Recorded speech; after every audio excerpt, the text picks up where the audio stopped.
Hello बच्चों, let's see this question. Carbonic acid H2CO3 A diprotic acid है। Diprotic का मतलब है दो प्रोटॉन्स जा सकते हैं बेटा। यहाँ से H2 लिखा है ना, दो हाइड्रोजन जा सकते हैं, जिसमें Ka1 आपका दिया गया है, Ka2 दिया गया है। What is the HCO3 negative की concentration of a 0.025 molar solution of carbonic acid. We have H2CO3 जिसकी कंसंट्रेशन दी गई है 0.025 मोलर, राइट तो यहाँ पर Ka1 और Ka2 किसके विद रिस्पेक्ट टू दिए गए हैं बेटा? जो H2CO3 वो डाइप्रोटिक है, यानी कि पहले इसने बनाया H plus plus HCO3 negative. इसके लिए Ka1 की वैल्यू दी गई है 4 इंटू 10⁻⁻7। फिर उसके बाद ये डाइप्रोटिक है, यानी कि दूसरा प्रोटॉन भी बेटा ऐसे आयनाइज हो सकता है, तो ये बनेगा H plus plus CO3 2 negative. और इसके लिए जो Ka2 दिया गया है that is equal to 7 into 10⁻11। ठीक है, C की वैल्यू दी गई है 0.025।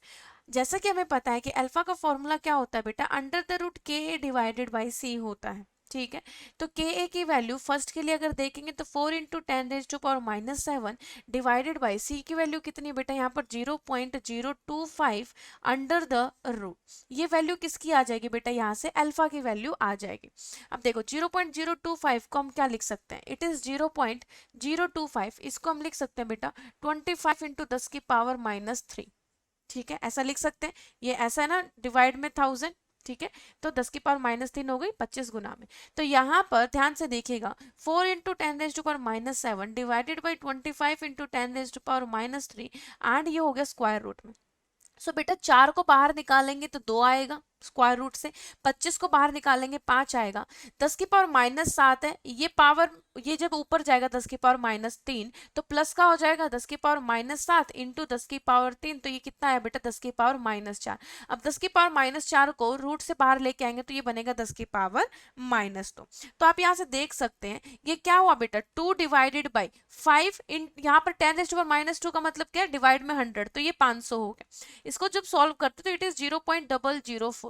तो आप देख सकते हैं इट इज लेस देन 0.1, बहुत छोटा बेटा, यानी कि हम अल्फा को जो हम ऐसा लिखते हैं ना Ka is equal to C alpha square divided by 1 minus alpha, तो इसको जो नेग्लेक्ट हमने करके Ka by C under the root alpha निकाला, वो बिल्कुल सही अप्रोक्सीमेशन लगाया है। ठीक है, क्योंकि ये बहुत छोटा है। तो यहाँ पर जैसे कि आपको पता है, अगर मैं बोलूं कि ये मेरा सी था इधर, तो ये 0 हो गया बेटा, इनिशियली 0 0 था, बट जब ये C माइनस सी अल्फा होगा तो it will be C alpha, यानी कि एच आयन की कंसेंट्रेशन कितनी है बेटा, सी अल्फा। ठीक है, तो यहाँ पर H ion is equal to C into alpha, concentration की वैल्यू है 0.025 इंटू अल्फा की वैल्यू हमने निकाली 0.004, जो कि कितना आया बेटा, जब इसको सॉल्व करेंगे तो 10⁻⁻4। ठीक है, आपको ये भी पता है इस रिएक्शन के लिए अगर मैं Ka वैल्यू लिखूंगी बेटा, Ka is equal to product की concentration H plus divide into में प्रोडक्ट की कंसंट्रेशन लिखना बेटा डिवाइडेड बाय रिएक्टेंट H2CO3, ये बराबर हो गया बेटा Ka1 के। तो यहां से एच आयन की वैल्यू 10⁻⁻4 निकाल ली, HCO3 की कंसंट्रेशन तुम्हें निकालनी है, H2CO3 की 0.025 गिवन है, और ये 10⁻⁻4 इधर से गिवन है, 4 गुना 10⁻⁻7, 4 गुना 10⁻⁻7 गिवन। तो इधर से हम वैल्यू निकालेंगे बेटा HCO3 negative that is equal to 4 into 10⁻⁻7 into में 0.025 डिवाइडेड बाई 10⁻⁻4।